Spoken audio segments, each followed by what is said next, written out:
జై శ్రీరామ్ మిత్రులారా, మనము ఈ 3 రాష్ట్రాలను అంటే ఉచిత పథకాలు ఎక్కువ ఇచ్చే ఈ 3 రాష్ట్రాలను గమనించితే అవి చాలా కష్ట పరిస్థితుల్లో ఉన్నాయన్నమాట. చాలా క్లిష్ట పరిస్థితులు వాళ్ళకు ఉన్నాయి. ఆర్థికంగా వాళ్ళకు డబ్బులు లేకపోయినా కూడా ఎన్నో ఉచిత పథకాలను ప్రవేశపెడుతున్నారు. పండుగల పెన్షన్లు, లేకపోతే ఉచిత బస్సులు పండుగల మేము మొదలు పెడతాము అని ముందు చాలా చాలా పెద్ద పెద్ద ఉచిత పథకాలు పెట్టారు. కుంభకోణాలు చేశారు, వృధా పథకాలు పెట్టారు. దీంతో ఆర్థిక వ్యవస్థ కుదేలైపోయింది. చాలా మంది ప్రతి నెల ఉద్యోగులు రిటైర్ అవుతుంటే వాళ్ళకు రిటైర్ అయిన ఉద్యోగులకు వాళ్ళకు రావాల్సిన డబ్బులు కూడా ఇవ్వడం లేదు. రిటైర్ అయిన ఉద్యోగులకు వాళ్ళకు చెల్లించాల్సిన డబ్బులు ప్రభుత్వం దగ్గర లేకపోవడం వల్ల ఏం చేశారు, ఒకరేమో 2 సంవత్సరాలు, ఒకరేమో 3 సంవత్సరాలు ప్రభుత్వ ఉద్యోగుల రిటైర్మెంట్ వయసును పెంచేశారనమాట. ఇప్పుడు ఈ 3 రాష్ట్రాలు ఏంటంటే కర్ణాటక, ఆంధ్రప్రదేశ్, తెలంగాణ. ఈ 3 రాష్ట్రాలు ఉచిత పథకాలు ఎక్కువైపోయినాయి.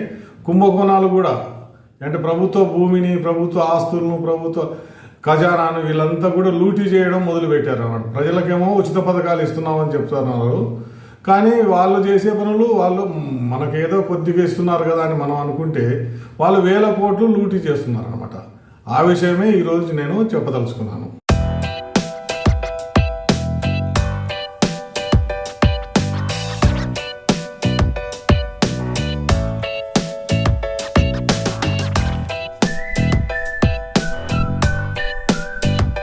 ఇప్పుడు మీకు తెలిసే ఉంటుంది, కర్ణాటక మరి తెలంగాణలో ఉచిత బస్సు సౌకర్యం అని.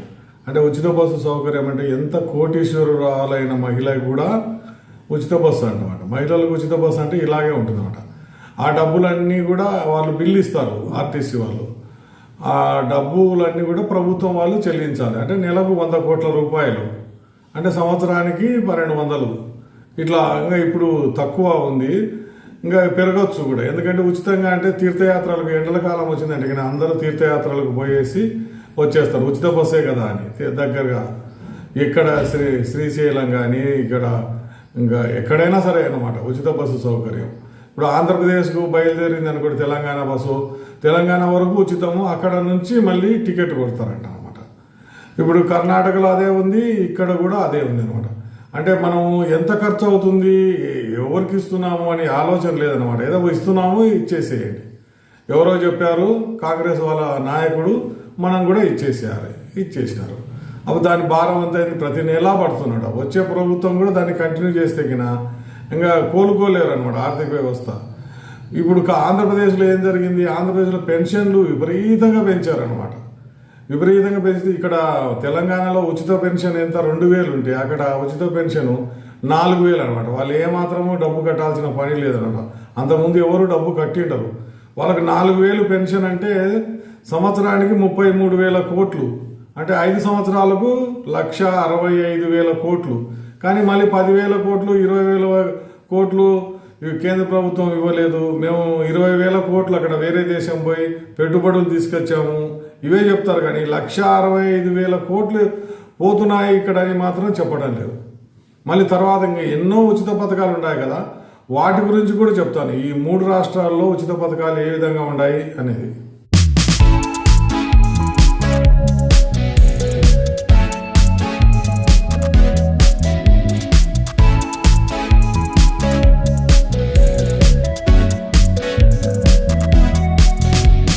ఇప్పుడు తెలంగాణలో, ఆంధ్రప్రదేశ్లో వృధా పథకాలు ఏ విధంగా ప్రభుత్వ డబ్బును ఖర్చు పెట్టాయో చెప్తాను.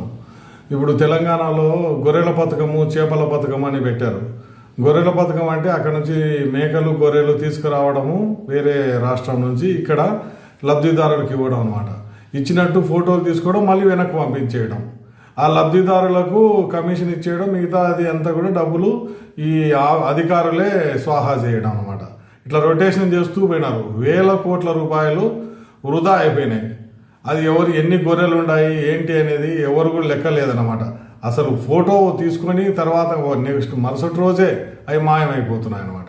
ఈ చేపలు కూడా అంతేనమాట. ఎందుకు పనికిరాని చేపలను ఇచ్చేసి ప్రజలను బాగా ఖర్చు పెట్టిచ్చేశారు. ఇంకా ఇట్లాంటి వృధా పథకాలన్నీ ప్రవేశపెట్టేసి ప్రజలను మభ్యపెట్టాలని కానీ వీళ్ళేమో ప్రభుత్వ ఉద్యోగుల రిటైర్మెంట్ వయసు పెంచినారు కదా, దాని వ్యతిరేకత రాకుండా ఉండాలని చూసుకున్నారు అనమాట. ఒకరు 60కి పెంచితే, ఇంకొకరు 61కి పెంచితే, ఇంకొకరు 62కి పెంచుతాయి అనమాట. అంటే నిరుద్యోగులు ఎట్లన్నా చావనీలే అని వదిలేశారు. ఆంధ్రప్రదేశ్లో రేషన్ అంటే బియ్యం కానీ మిగతా అన్నీ కూడా సప్లై చేస్తారు కదా, చక్కెర అందు. ఆ రేషన్ షాప్లో నుంచి ప్రజలు అంతకుముందు హాయిగా తీసుకునేవాళ్ళు, ఎప్పుడంటే అప్పుడు పోయేది అక్కడ నుంచి. కానీ ఏం చేశారు, అక్కడ వైఎస్ఆర్ పార్టీ గవర్నమెంటు రకరకాల వాహనాలు 1800 వాహనాలు ఇవి తీసుకొని వాటికి మళ్ళీ మరమ్మతులు, దానికి డిజైనింగ్ చేయడము, ఇవన్నీ రేషన్ తీసుకుపోయి ఒక వీధిలో ఎక్కడో ఒక చోట ఏ రోజు వస్తారో తెలియదు, తీసుకుపోయేది అక్కడ నిలబడతారు, ఎవరో వస్తారు, కొద్దిసేపు ఉంటారు, మళ్ళీ వెనక్కి వెళ్ళిపోతారు. అంటే మళ్ళీ ఆ వీధిలోకి రారన్నమాట, మళ్ళీ వేరే వీధిలోకి వెళ్ళిపోతారు. వీధి చివర ఎక్కడో ఉంటారనమాట. ఎవరికి తెలియదు అసలు ఎప్పుడు వచ్చారు, ఎప్పుడు పోయారు అనేది. అందుకనే వాళ్ళు ఏం చేశారు, రేషన్ బియ్యాన్ని అంతా మిగిలించుకొని చాలామంది ఏం చేశారు, అక్కడ వేరే దేశాలకు ఎక్స్పోర్ట్ చేశారనమాట. మనకు కనిపించేది ఏంటి, వీళ్ళంతా ఇంటికి తీసుకొని వస్తున్నారు రేషన్ అని మనం అనుకున్నాం. కానీ అది అలా జరగలేదు. వాళ్ళకు కావాల్సిన లాభం వాళ్ళకు 1000 కోట్లలో వాళ్ళకు వచ్చేసింది ఆ పార్టీ వాళ్ళకు. ఇప్పుడు అది కూడా ఎంక్వైరీ నడుస్తుంది. ఆ వాహనాలకు 500 కోట్ల రూపాయలు ఖర్చు పెట్టారు. ప్రభుత్వం వాళ్ళు కొద్దిగా సబ్సిడీ ఇస్తే మళ్ళీ లబ్ధిదారుడు, ఆయన వాహనదారుడు ఏదో 50,000 ఎంతో కొద్ది ఖర్చు పెట్టుకున్నాడు. మిగతా ఎంత సబ్సిడీ, మార్జిన్ మనీ ఇవన్నీ కూడా ప్రభుత్వం వాళ్ళే ఇచ్చారు. అవన్నీ కూడా మళ్ళీ రావు, అంతే పోయినట్టే. ఇప్పుడు కొత్త ప్రభుత్వం వచ్చి ఆ వాహనాలన్నింటిని కూడా రద్దు చేసేసింది. ఇంటింటికి పోయి రేషన్ ఎవరైనా ఇవ్వగలరా, ఇస్తారా? అది సాధ్యం కాదనమాట. ఏదో ఆర్భాటం అన్నమాట, కొత్త రకము అని. అసలు ఎవరు కూడా దానికి వ్యతిరేకించలేదు. అప్పుడు వెంటనే వాళ్ళు కొనుక్కున్నారు. 500 కోట్ల రూపాయలతో ఎన్నో వాహనాలు కొన్నారు. తర్వాత వాటి నిర్వహణ ఖర్చు కూడా చాలా ఉంటుంది అనమాట. 250 కోట్లు ప్రతి సంవత్సరం. ఇంకా చూడండి ఎట్లా ఉంటుందో. అంటే ఇవన్నీ కూడా చిన్న చిన్న అమౌంట్లు అనుకుంటాం కదా, పెద్దగా అయిపోతుంది. తర్వాత ఇంకా ఎన్ని వృధా పథకాలు చేశారు ప్రభుత్వం వాళ్ళు ఈ 3 రాష్ట్రాల్లో అని చెప్తాను.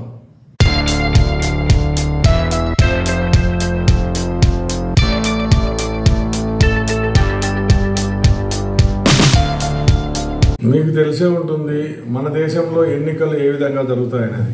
రకరకాలుగా ఇవి అద్భుతాలు సృష్టిస్తున్నాము మేము గెలిస్తే అని చెప్పేసి పథకాలన్నీ ఉచిత పథకాలన్నీ చెప్తారు. అందులో ముఖ్యమైనది ఏంటంటే రైతుల రుణాలను మేము మాఫీ చేస్తాము అని చెప్తారు. దాంతో రైతులంతా కూడా డబ్బులు లక్షలు వచ్చేస్తాయని ఓట్లు వేస్తారు, మనం గెలుస్తామని వాళ్ళ ఉద్దేశం. ముందుగా అప్పుడు ఏం చేశారు, దేవిలాల్ అప్పుడు ప్రభుత్వంలో ఉన్నప్పుడు మొదట పెట్టాడు 10,000 రూపాయలు. తర్వాత ఏంది, మన్మోహన్ సింగ్ రెండోసారి గెలవాలని వాళ్ళు 1,00,000 రూపాయలని అక్కడ కూడా ఒక పథకం ప్రవేశపెట్టాడు. 2008లో చాలామందికి డబ్బులు వచ్చేసాయి. అది ఎవరికి వచ్చాయి, సరిగా కట్టిన వాళ్ళకి కాదు, సరిగా కట్టకుండా మొండి బాకీల వాళ్ళకి అనమాట. అట్లా ఉంటుంది ప్రభుత్వం వాళ్ళది.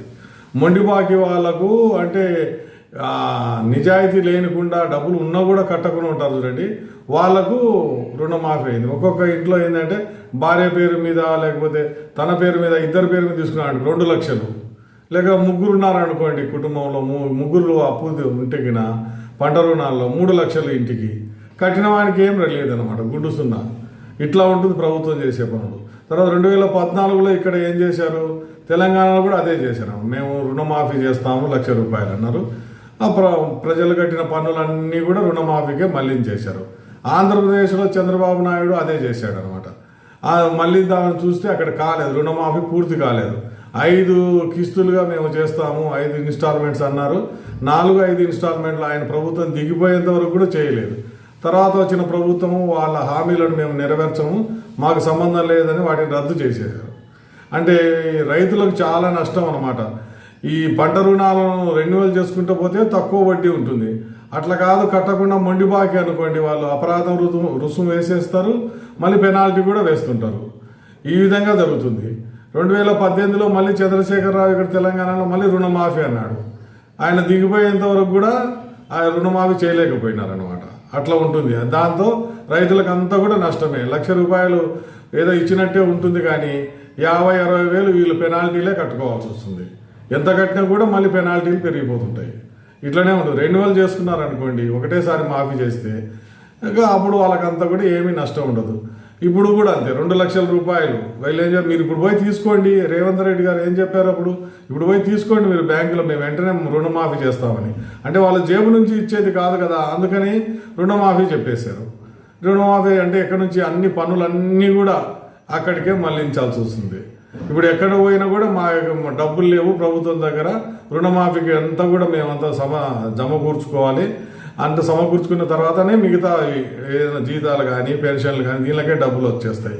ఇంకా అభివృద్ధి అనేది అప్పులు చేసే, ఎవరైనా అప్పు ఇస్తారా లేదా, ఎవరైనా గ్రాంట్ ఇస్తారా లేదా, ఇదే ఆలోచన చేస్తుంటారు అన్నమాట. ఇప్పుడు మీరు చూడండి, ఎన్ని రుణమాఫీలు ప్రభుత్వాలు ప్రవేశపెడితే అంత ఆర్థిక వ్యవస్థ కుప్పకూలిపోతుంది. అది ఆలోచన చేయకుండా చాలామంది ఏంటంటే ఇదే రుణమాఫీ చేస్తే మనం గెలుస్తాము, వాళ్ళ ఉద్దేశం అది. రాష్ట్రం కానీ దేశం కానీ ఏమైపోయినా మనకు సంబంధం లేదు. వచ్చే వాళ్ళు విపరీతమైన పన్నులు వేసి వాళ్ళు ప్రభుత్వం అప్పును కట్టేసుకుంటారు, మనమేమో వెళ్ళిపోతాం. ఆ ఉద్దేశంతోనే చేస్తున్నారు.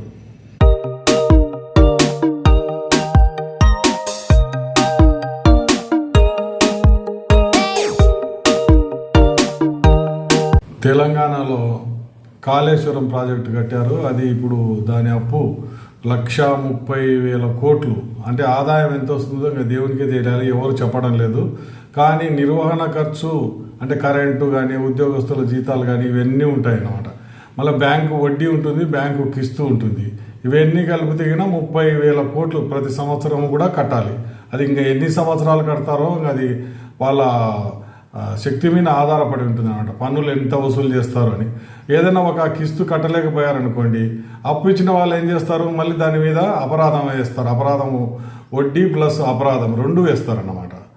ఇలా ఇంకా ఆంధ్రప్రదేశ్లో ఏం జరిగింది, పెన్షన్లు ప్రతి సంవత్సరం 33,000 కోట్లు అన్నాను కదా, అది కూడా తలకు మించిన భారమే అనమాట. ఎన్ని పన్నులు కట్టినా కూడా ఈ పెన్షన్లకే పోతాయి. 5 సంవత్సరాల్లో 1,65,000 అని చెప్పాను ఇంతకుముందే.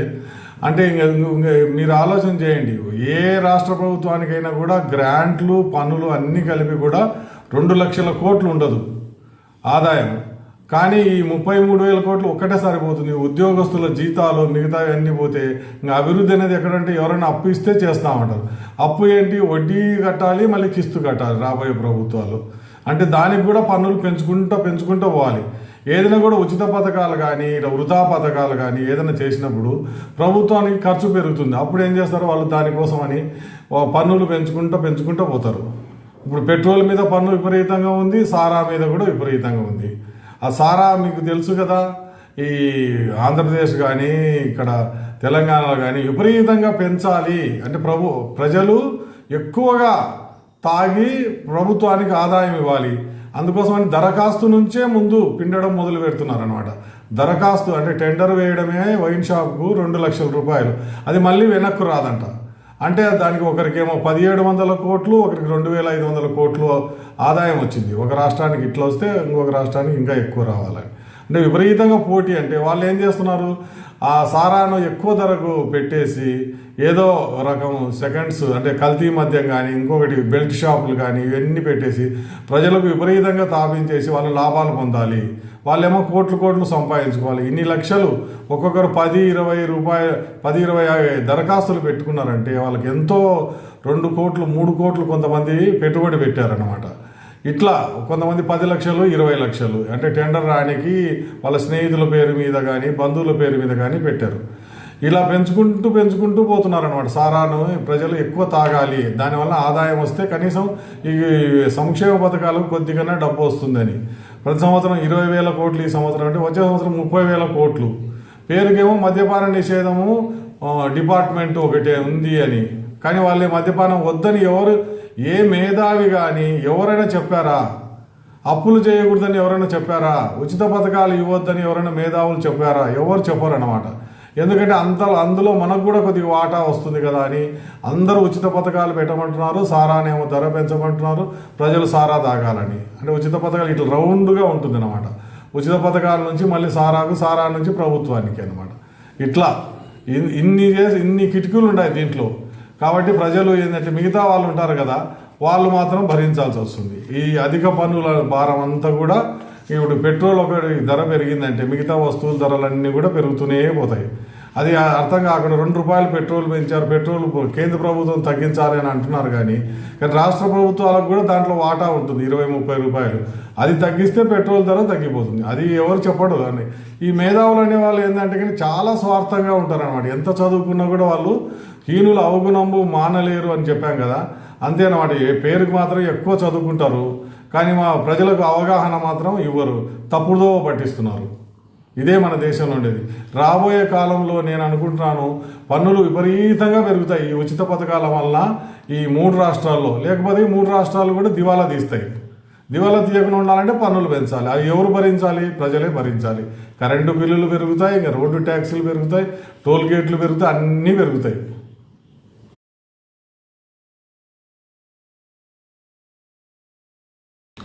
ఇంకో విషయం మీద ప్రజలకు అవగాహన కల్పించనీకి వీడియో చేసి మీ ముందుకు వస్తాను. అంతవరకు సెలవు. నమస్తే. జై హింద్.